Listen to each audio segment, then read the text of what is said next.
Chick. Uy, wala pa. Wala pa, boy.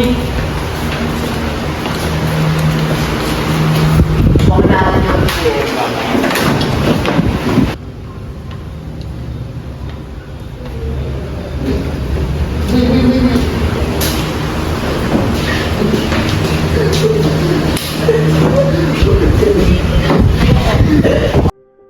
Bili natin.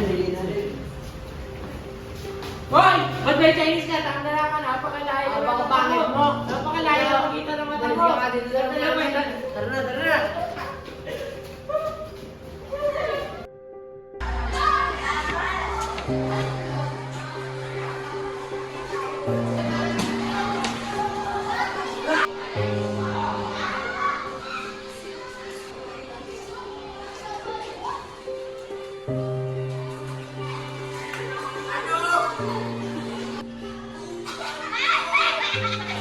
Ano ba?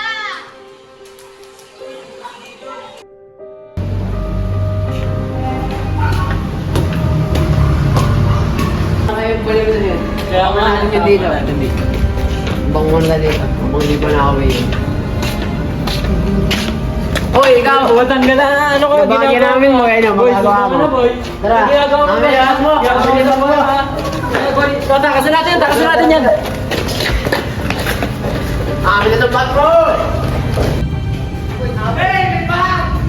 Uy! Ito ba yung dito?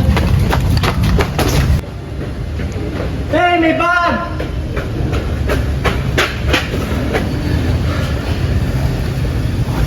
I get you guys next time.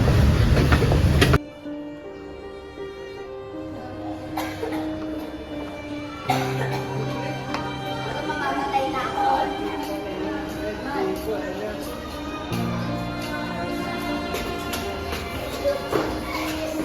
Ano? Yabang na yabang mo? Bakit ang dami mong sinasabi tungkol sa amin? Takina mo?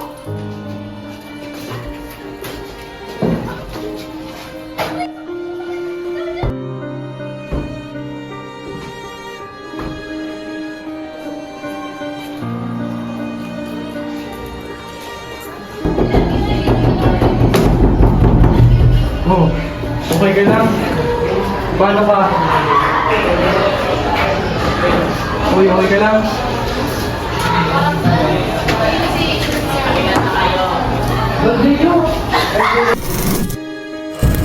Good day, everyone.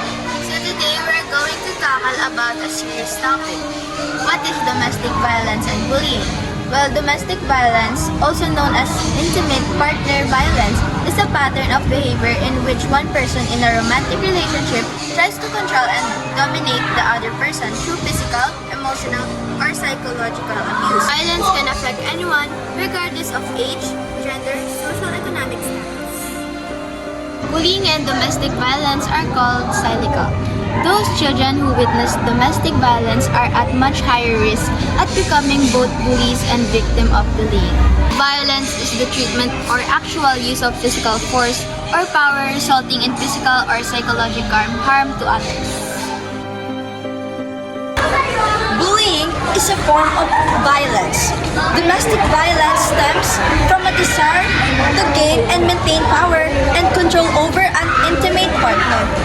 Abusive people believe they have the right to control and restrict their partner's lives. On the other hand, bullying is a form of aggressive behavior in which one person intentionally harms, intimidates, or dominates another person, often repeatedly. Bullying can occur